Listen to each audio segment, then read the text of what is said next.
Kalombo a fond le thème lobby payant le thème polele qui est Yvette Kalombo. Tu vois. Donc j'ai passé vraiment des moments les plus difficiles de ma vie. Il y a un faux débat dans mon angle ridicule. Faux débat ridicule. Donc tu as un luga potokara. Il y a des gens qui ont tout dans chaque jour qui poto qui ndega poto te donc qui poto pour le bater donc qui poto pour qu'on kende.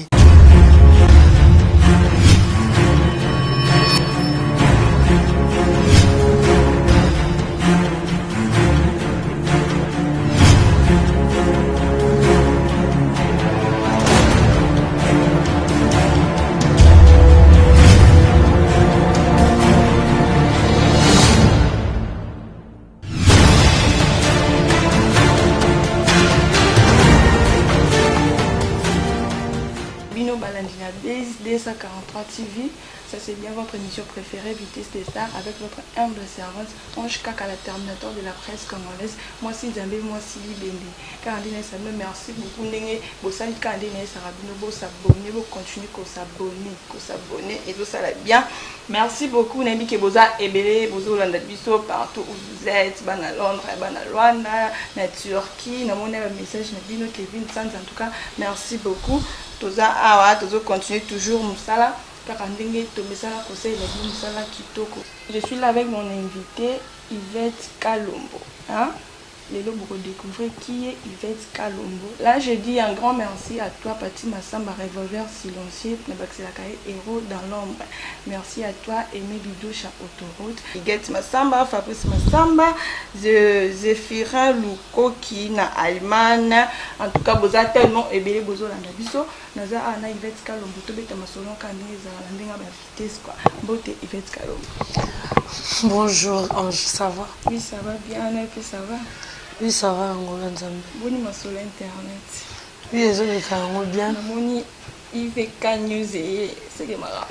Oui, IVK News na bolungo ya ba téléspectateurs nanga na bolungo ya ba bandeko nanga ponga ba ba fante ba bandeko pour fana ko ya pa ko kende bandeko tikala ba bandeko na bolungo bandeko nanga na bolungo ba tunyo so ba s'abonner merci na tunyo so ba s'abonner na IVK News na sengi na ba on ba s'abonner te ba s'abonner massivement parce que na IVK News bon moi vraiment ba talent tout ya Yvette Kalombo peut-être bon mon talent Yvette moko peut-être bon mon talent Yvette mi balé mi ça tout mais en tout cas, la IVK News, je vais faire de mon mieux pour faire bien au plaisir. Ok, merci beaucoup. Boyo qui vous s'abonner massivement à Yvette Kalombo News.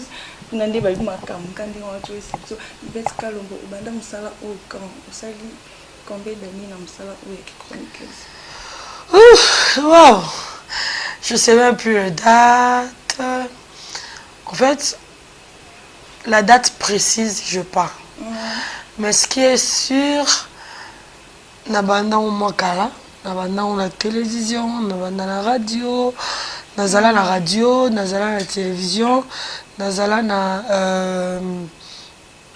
JDFM, travailler à JDFM, et si ka pauvreté 19 à sala, na sala naba Eliel.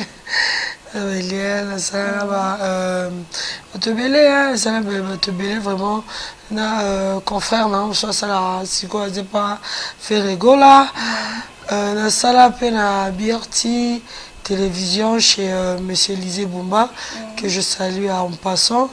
Na travaillé à pena Baraka télévision chez l'honorable Serge Kaimbe que je salue en passant. Wana zaiki na ba bakulutu ebele tozalaki na bango bazali kokambanga à part télévision, à part JDFM, à part radio, à part Mambobele, nazaki pe coaché par Willy Kaimbe, vrai. Et oui, c'est lui qui me coachait souvent. Willy Kaimbe, vrai, voilà, tozalaki na kati parmi, bah vrai à Willy Kaimbe. Après na sala, après l'internet, na yo kota la clé boa. C'était comment? On a eu bota et ça dit que mes chaque a combien à 7 ans, 7 ou 8 mois et tout. J'étais à la maison, je faisais rien à ma copine. Tania m'avait dit, Neymar, Dizamboka. Tania m'avait dit, non, il va être déjà au salon, dans son côté internet et ça le bien. Voilà, qui papa, maman, internet, c'est ma déjà chroniqueuse internet. À l'époque, on a que ça n'est pas Gauthier Mascotte. Ma bédière, c'est non, côté internet, sur la ma bédière présenté Herman Emporio. Présenté Herman Emporio. Herman Emporio a présenté Freddy Akimbe. Freddy Akimbe a sali ça casting. Malgré aller là, moi, au casting, ils ont sauté.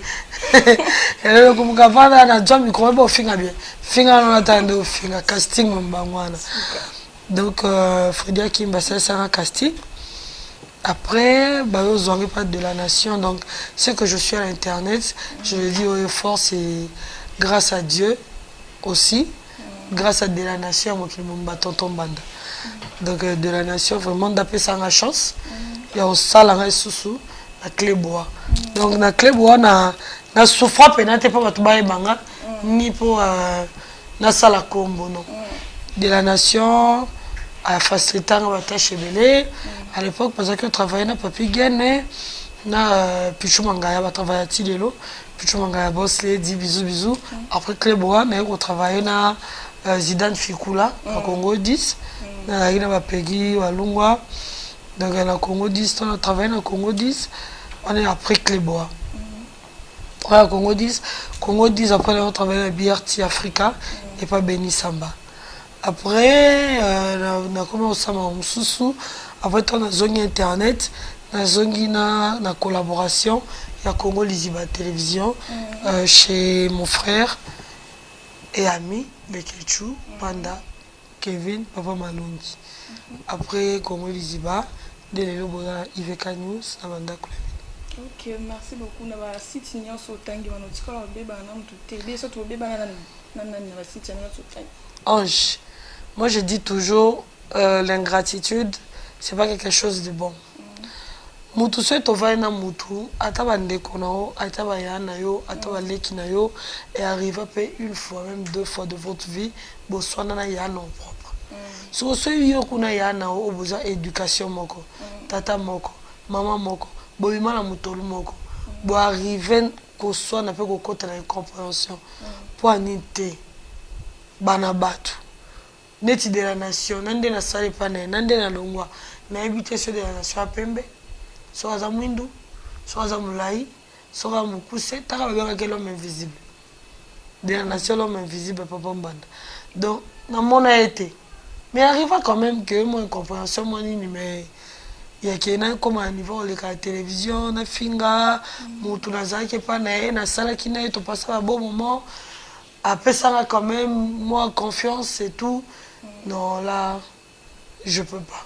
On est dans le de toute façon, tu as c'est normal. Hein? C'est vraiment bon, c'est normal. On a que na koti, na sali na moboti, na longo, na zu bénédiction moboti. On a m'appelle roi Abraham. On a ma bénédiction. On a pas Zidane Fikula. On a dit que l'on a sur ça la TV, on a Karango. Vraiment, dans ça, Congo dit j'ai passé des moments le plus difficiles de ma vie. Mais quel moment j'ai passé à l'époque. Donc j'ai passé vraiment des moments le plus difficiles de ma vie. Tant que passé un moment, donc je n'étais pas en mesure de ça que na convaincre Congo 10. Tu vois. Donc j'ai passé vraiment des moments le plus difficiles de ma vie. Tant dans ce président Fikula. Tant la ligne longue, j'avais une émission avec Félix Soisé quoi. J'ai travaillé cette émission. Et c'était la plus belle émission de ma vie jusque-là, jusqu'à aujourd'hui là. Ma plus belle émission de ma vie, c'est avec Félix Soisé quoi. La deuxième plus belle émission de ma vie, c'est avec Papa Juna Djanana. Donc depuis la seule émission avec Juna Djanana, la seule émission avec Félix Soisé quoi. La salle n'a pas émission, mais ma plus belle émission là, on a linga mingi, yangwana. La salle on peut aller dans mon thème là vraiment avec Félix Soisé quoi, Monsieur Juna Djanana. Donc dans la salle émission avec Félix Soisé quoi.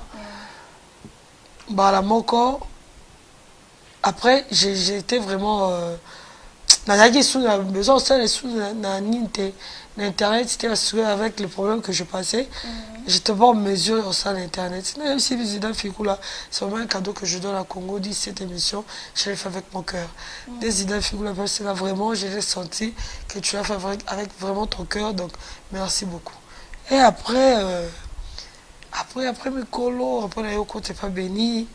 Et c'est Karine Mokondi qui m'avait présenté Benny Samba. J'étais bien avec Benny et tout. Benny avec ses amis, et puis avec Internet et tout. À Botanaye, il fait sa vie, dans la foi, on a une bonne relation jusqu'aujourd'hui. Benny Samba soit avec qui, il a quelque chose, quelques cadeaux et tout. Donc, on a bien avant tout. On est typiquement dans tout le monde. On a le club où on a gilet qui n'a judiciaire. Na gilet qui n'a judiciaire, qui n'est pas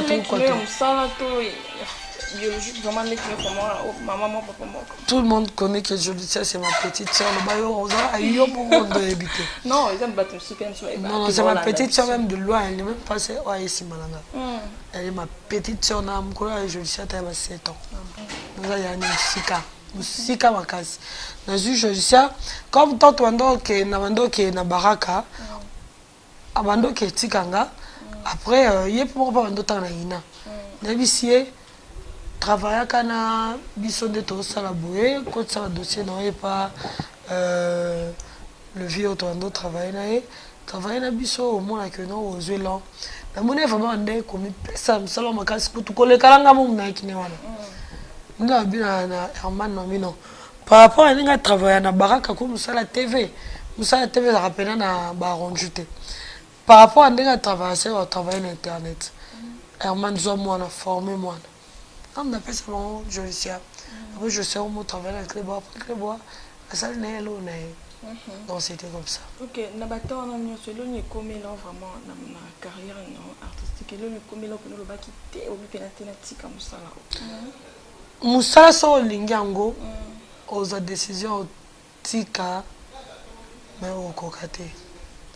Soit ils ont passion, au tikate. Soit qu'ils ont.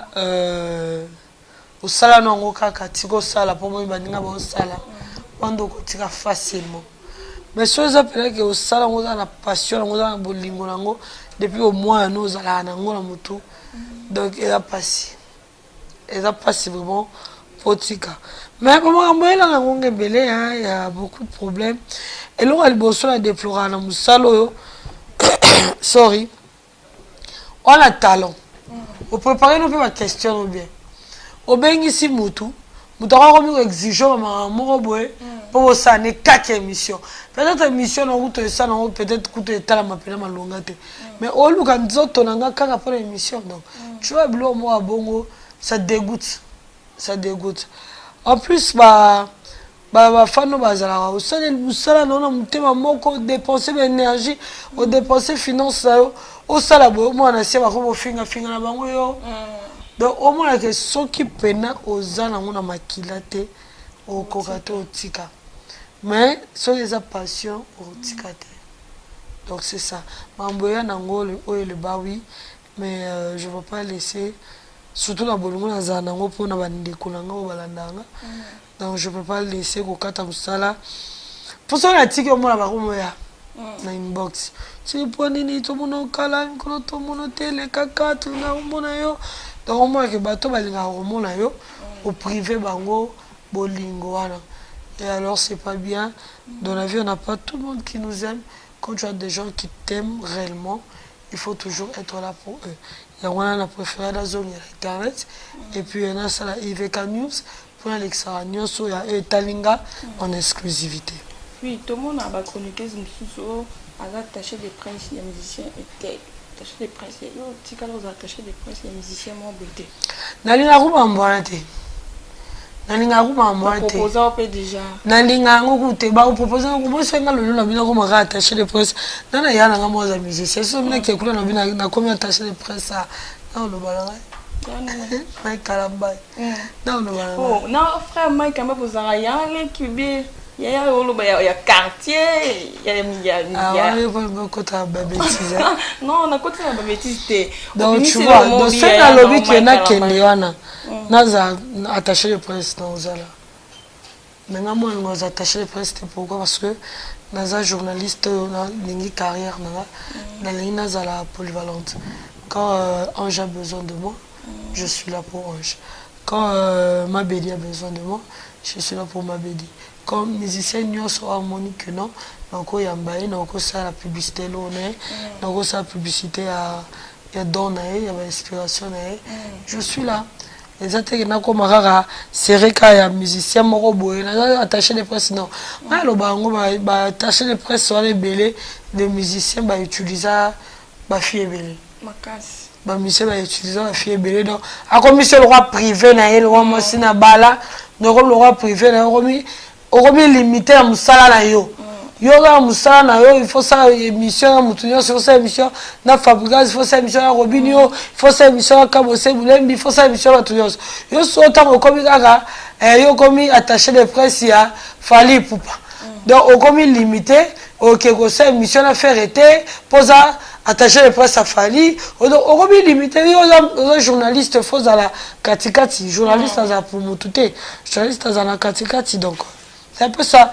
Il y a pas tellement aux attaché de presse à moto. Pour la qu'on appelle attaché de presse à moto. On va tirer une vraie moussine. La fin du mois, on a tel méchac. Alors, on va en rond dima. On va moi la moko méchac. Pour moi, comme ils ont un méchac. Oui, on a la moi moko. Pour tout le monde est corruptible. Ça dépend du montant. Vraiment, il va être calombo. N'hésitez à vous comme chroniqueuse. Dites-moi, oui, non, par exemple, la moko. Mutape sanga pina posa motivanga makasi na bakonikezo ya Karine Mokonzi et après il y a la kolanda yo ni ko mapi fan na ndeti yo Moscow so fandi la vendre pas avant comme chroniqueuse ya vendre vraiment wala ki fan na ndo se personne na personne posa ou comme chroniqueuse. Bah franchement moi à la télé j'aimais Chantal Kanimbo. Ando linga Chantal Kanimbo na mando linga pe comment on revoit ça, comment on est, mais c'est impossible que je puisse oublier son nom. Mamina Masengo. Voilà. On va appeler ça posa comment. Mamina Masengo. On doit appeler ça posana. Il y a encore ma chroniqueuse. Il y a encore ma journaliste. Mais il y a encore ma chroniqueuse. C'est Chada Djouma. Moi, on a qui sauté. Il faut que tu me fasses ça comment. Non, on a qui sauté. Nalinga Kachada. Taka na bomo na nga zaki na vandi pena TV ni boso we no tala Chada Djouma. Na ninga makasi. Na ninga makasi bon. Ba grande sœur na tala nga bango me posa pena ke na za fan. Chantal Kanimbo, Mamina Masengo, ba génération ba Tante Henriette. Chada Djouma. Mais je parle bien avec Tante Henriette, c'est ma sœur. Je parle bien avec Noëlla Madinga. C'est aussi une sœur. Donc, c'est ça. Mais fanatique qui peut de Chada. Chada Djouma. Mais dans ma cabinet, c'est la politique et tout. Dans la randonnée, on aurait voulu. Ok. Quand vraiment qui nous a dit par rapport qui kala na bino et qui chroniqueuse na miya kala na qui lelo et biso misuto et pe lobby ah constant nous a dit baby to et bongi internet chronique et baby to et bongi ay baby makasi ata ba senga côté clé za ki boite baby makasi bon et le baby si on vouloir faire comme l'autre au moins de ma série Karine a côté télévision, Karine a côté internet, Karine a côté on est mobile, il y a si internet. Au moins tu Sankara ne on est mobile la musique. Aye mbarate ma kenda rapporto kenda ma tout car la oloba. Koko te la président et là on est moko. Le second muto côté la mutu bien ozana Sankara là à ça école Sankara. Ce que le lo bano boya lelo ba la créativité te. Bazo créé bazo ça comme l'autre le romona qui o abando ça benga pena ça betango ça peneti ange ba qui s'appelle spécialité na yo moko likolo ya ange tu vois mais au moins batu ba ça la kaka textuellement de ba moni et pas ange donc on va voir c'est Karine le que ça ka yé ba la télévision eza alingane ange ayina ne yote maleki kana te vraiment ange na succès aleki na te vraiment bon ange Karine e bana bongo ya on la plupart ka bato ebele oyo ba yebani penate soit ta ya oyebana afinga Karine kipa te pas que ye mo za succès bon pour ba kipaka ye ya on a za succès tu comprends bon ya na eloko na mo boy Mais au contraire, moto peut-être un succès. Voilà qui Karine Mokonzi. Si quoi, na ba chronique comme ça les lots, vous faisiez des déjà vus. Or, créativité ou innovation ou en plus, bozo tika ba la sabinoté. Boya de aboyebi. Tata niveau de professionnalisme wana ngo comment ngata ba question te ko ba question. On fait ça là. Ah. Ata papi mboma ko ba question. O kagi nyonso la mutu. O mona que on a tout une question moko boye sur vie spirituelle là. Mais il est peut-être important pour l'émission. Tellement que vous avez dit, vous avez iPad, vous avez iCloud, vous avez nyonso au kangango. Peut-être que l'émission, l'ambiance émission au Bossani. Après, bah, on a tout niveau de questions là. C'est toujours important de préparer les émissions. Bilo avec les sur les lots. Vous avez préparé l'émission qui professionnalise l'équipe, non? Bolé goye kolaté. Vous avez respecté.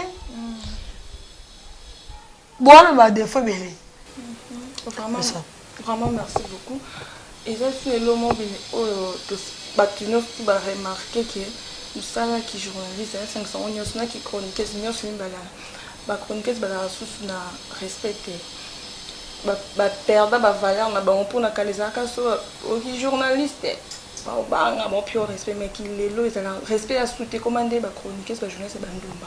Si tu es un journaliste, tu es un chroniqueur à Andumba. Parce que tu es un posé dans la case, pas chroniqueur, journaliste. Tu es un journaliste, Bandumba, chroniqueur, Bandumba, réputation débat. Ange, mon moussalo to sala, c'est un métier noble. C'est un métier très noble. Tu as quatrième pouvoir dans le pays. Moutou a Robert, un journaliste chroniqueur Ndumba, peut-être à éviter, peut-être c'est leur expérience. Il y a un pesant des que tu peux pas comme ici, pendant que les journalistes et les chroniqueurs vont bien sur Ndumba, les habits sur internet. Quand la bayane habits sur Tawazara, bon ça va me boule la bango, les aura quand même propres. Il y a les lots. Surtout chronique, surtout ma chroniqueuse internet, on ça on a une salité. Quand les équipes ont la chroniqueuse, madame Bali, c'est que fait la ministre, c'est que fait la sénateur, c'est que fait l'ambassadeur. En Ndumba, mais moi c'est la ministre, moi c'est la sénateur, moi c'est la condi, moi c'est la généraux, moi c'est la condi. Mais chronique, c'est comme si nous avons un garçon qui a photo, il y a un stick, il y a un Nivea, il y a un déodorant, il y a un bruit, il y a un déodorant, il y a un Nivea, il y a un choya. Il y a un mot de string, allez, abimina. Il y a un mot de chobi, maintenant, on a le bissé de ma mastane, non, qui est bimana, mon ange, aglaki. Il y a un innocent, tu es habité, il y a comme pas les pour ndimi. Donc, ton dima, n'importe qui, à n'importe quel moment, tu as vu une bisopérité. Donc, nami l'ongolité pour na boy pour le baron, on a le balabino dans le balangazino. Ton autre généralité, c'est que c'est moi qui ai l'exception. Si tu veux être l'exception, tu me rejoins. Tu vois? Donc, surtout ma chroniqueuse sur internet, basal sous na bon mototé. Bon moto pene ezate na misu nga moko na misu nga mona soana Dubaï o azale pas fali Dubaï nani animateur a fali c'est un vieux, c'est un ami ton solo ton seka journaliste internet a bengi à cette émission on obinisa nga pour émission ba ebisete o mende mikolo presse bazate so ba ye mambo ya nini ya orchestre ça va non bien on toute cette émission on zo boyela nga pamba la personne yo so linga taka na tangi kombo Dubaï c'est que makao na tangi kombo Dubaï viens nga oh talala oh il qui l'a vu ça va non rappeler oh il va tata yomo donc to seka to bi ah donc message on peut savoir mal na mutu na e message on peut ça e message on transmettre. Heureusement que la peine de Dubaï était Dubaï, il y a beaucoup de banga, c'est que dans le pays ça bon mode mais peut maladie et tout. Le monde va banga y. Imagine le monde va bango. Donc tu vois que Moutou, hein, on dirait que tu dis. De votre belle, il y a la chronique, tellement de casting pesate, parce que on fait diplôme tel au monté. Donc ils ont que ma casse sont derrière la moukaton au kende ou le image.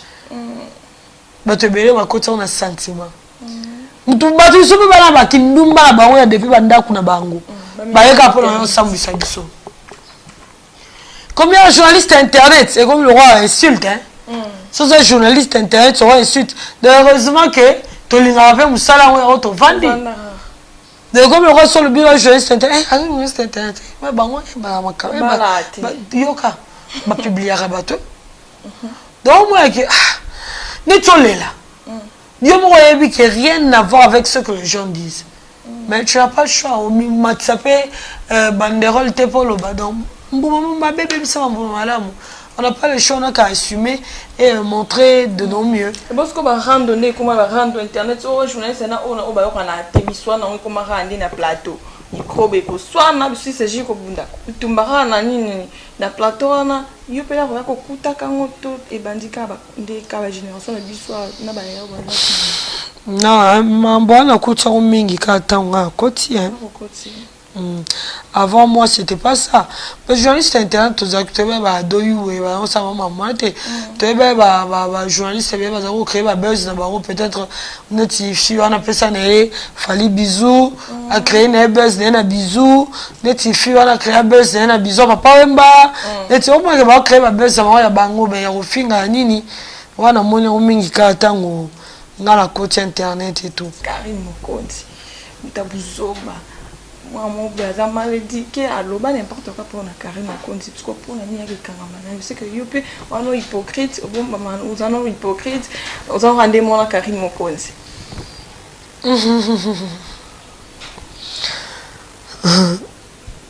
pasteur azana ba camarade ba camarade camarade so na ba pasteur.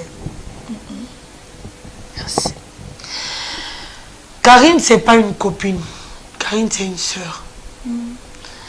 N'est pas Karine en Kenda, Siko, en Kenda, en Lian, en Mélan, en Lala. Attends, ça t'es bon.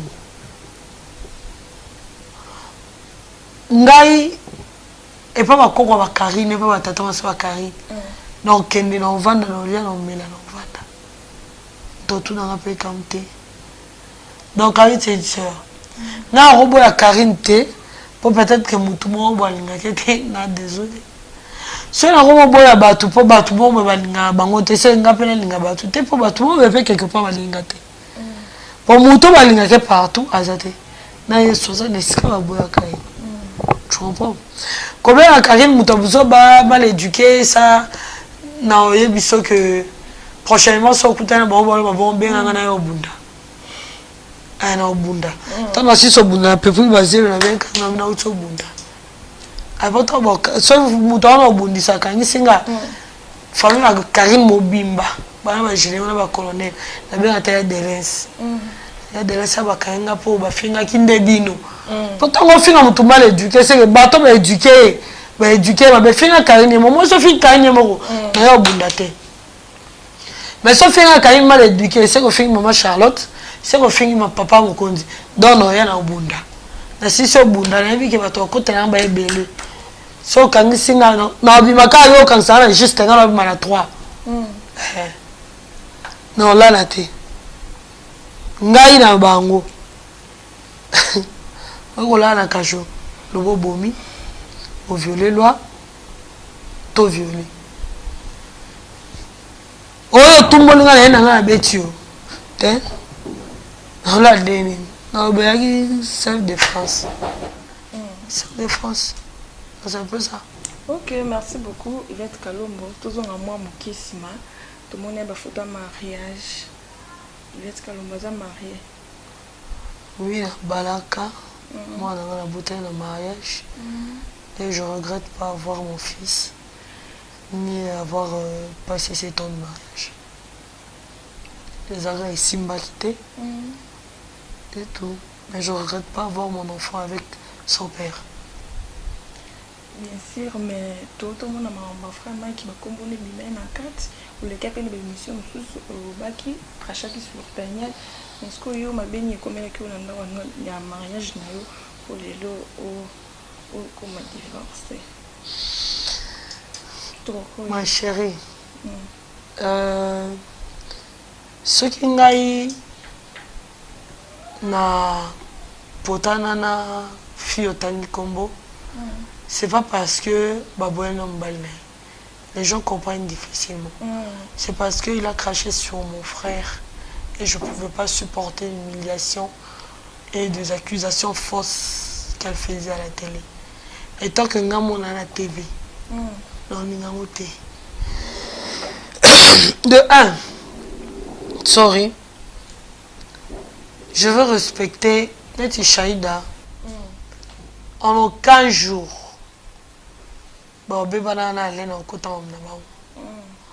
Parce que moi, si elle est au Babandine, elle est au matin. Comprendre?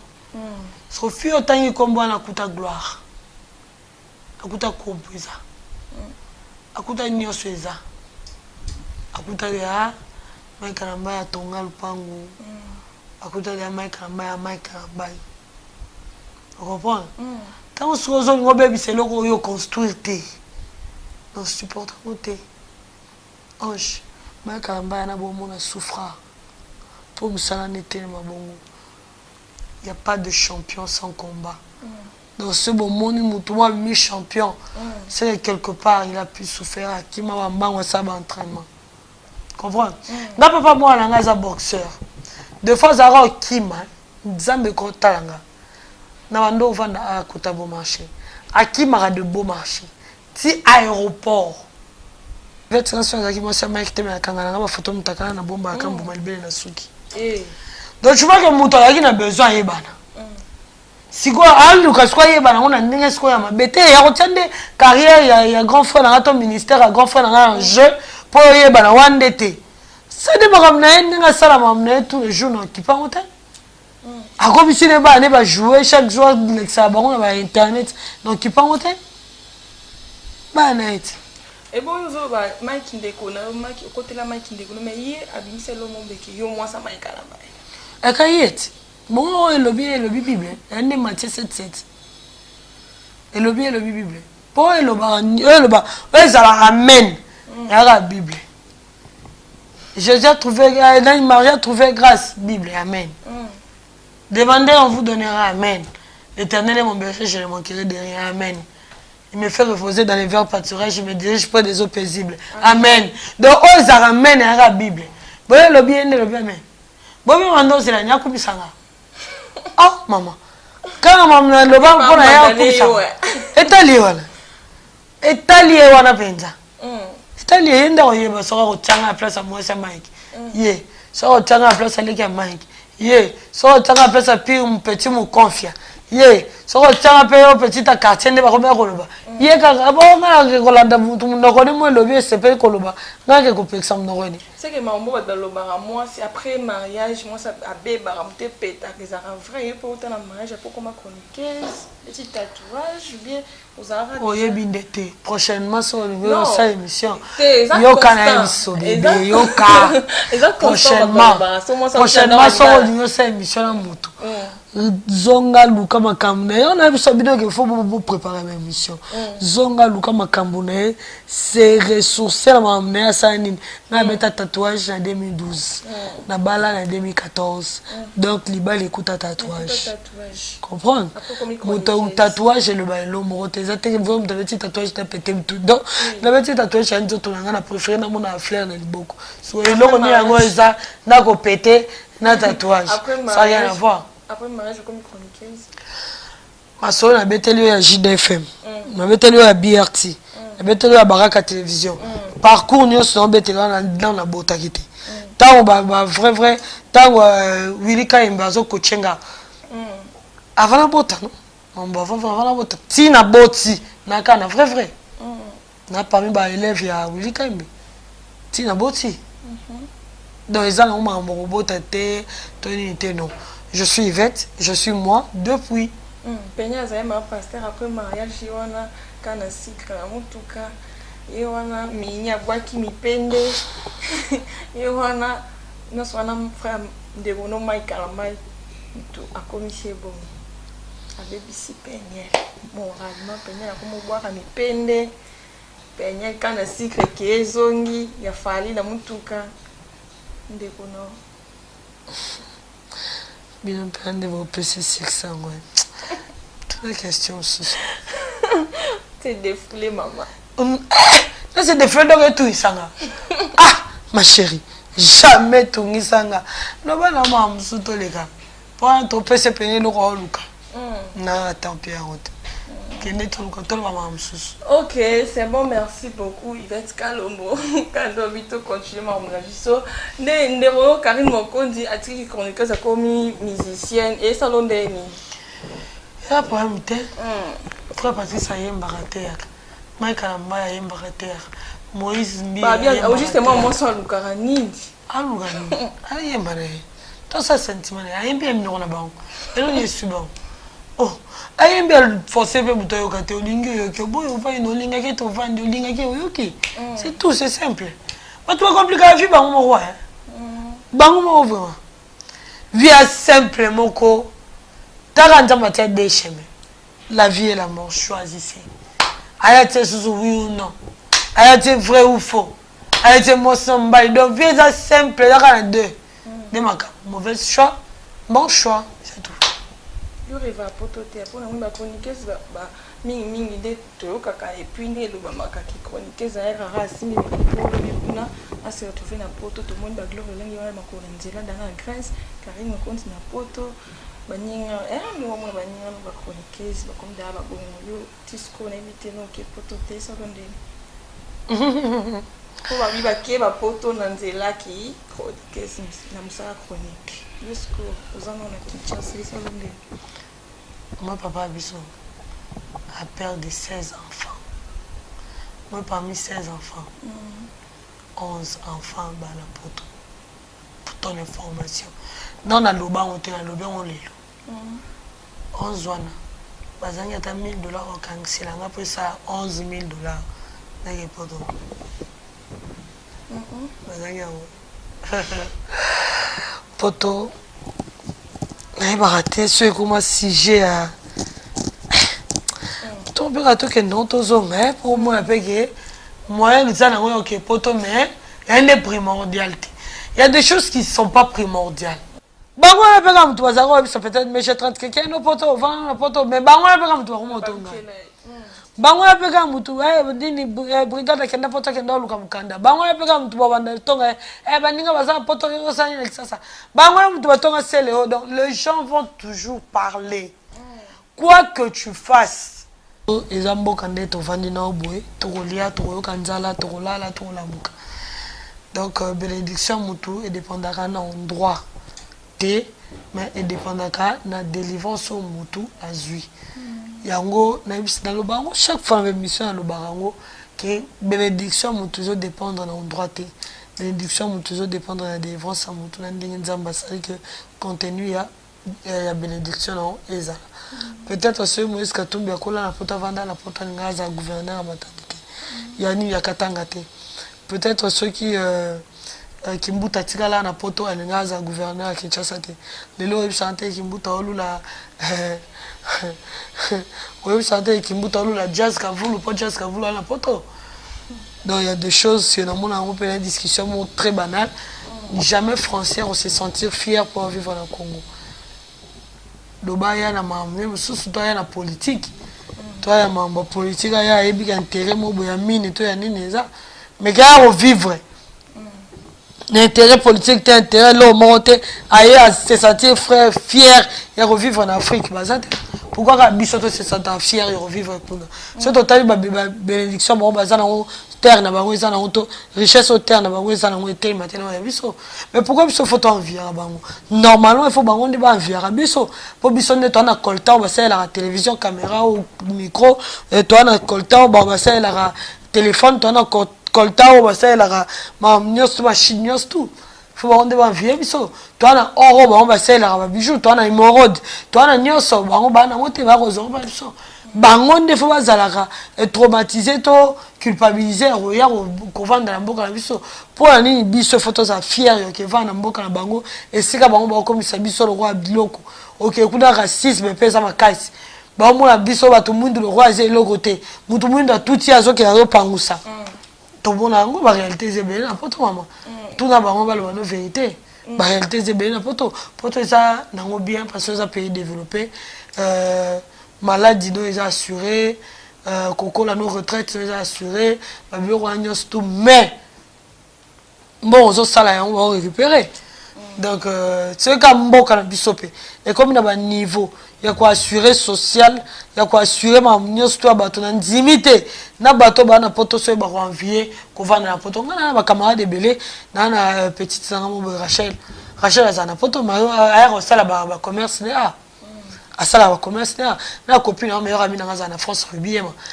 même ça bivette l'argent est en Afrique l'argent est à Kinshasa Ruby a somba ba sac na poto a tiango na nini et qui ça c'est au terme ça bon le qui ça c'est que poto ngana la tontine na ngai pasteur Godemboui a zambongo na qui ça azumbo ça tindi na poto maman bénédiction dépendre de moto ma chérie c'est comme un poto nisa et a fond débat dans mon ridicule faux débat ridicule donc muto ko luka poto kaka et à bon pour ne tout dans chaque jour que poto na kende ga poto te donc poto pour lo baté donc poto pour ko kende vraiment nga se ba kende poto que poto na mobile lingite mo ke ga poto na kende kala bala bon et là ngata 10 millions c'est qu'on a mis chonde si na moni iveka news na mi so mobile mo abimi alobi abala yo il va être kata maramo ki chroniqueuse pour kata to la réponse dans le sur on était parce que ça futur mais bien d'entendre dans ligne la mbale on tina kataka mais ça passion soit le roi qui est na ligne m'écouter na mbale mon boye na balanga to lingani déjà ya bexingance comme ça déjà mbale na zarana ya pekisa ngate donc moi na zo on peut na lire wana ezateza ko na biso raisonner na nkoza pembe makasi on soki milele roi mundele ndeni no tambola na Champs-Élysées donc c'est impossible pour osa bongote on comprend non na ça de bongote et ça ya wana pété non payer lingate mobalo na zarana apekisa ngai te ko sala na internet donc na moni pété ndeni na raisonner lango mais inchallah mais c'est une passion c'est quelque chose que j'aime beaucoup donc Flora wana no alanda ko bala ça la émission ça dérange pas son mariage OK il va être comme tout comme la suka émission prière tu vas qu'est-ce que prière qu'est-ce que suka prière wapi ozi question na wapi ndam prière pour la monia ou yambenga a de sambela no liboso ma que tu caméra za te mettre sambela ki peut-être que l'on va chrétien prière wapi. Oui, Yvette Kalombo na non la pasteur. So na bina no besina priya ka oko sa polémique. Ah, poni. Pour na église et papa na la église. Donc on sa publicité te église mo na kendaka. Na kenda église papa na biso oui parce que c'est mon père mon père peut pas être mon père spirituel.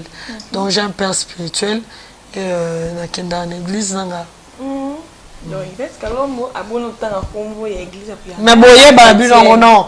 Boye ba bango ngona iveka news na bandoleka na émission moko na benga le brebis et le berger. Donc bandoleka iveka news wa bando mona différents ba pasteurs différents bandoleka na wana na la sabino pasteur na un jour. Pasteur. On y ngwa. Et Simba. Voilà, merci. Tu connais vraiment na suka ya émission na biso. Bête Kalomba priaka. Pour la naya qui a bien la prière. Après tout banda, tout kangi misto bonde les salaires vraiment bien parce que dans la note les la mode de la reine musika. Ndo jije tatouage.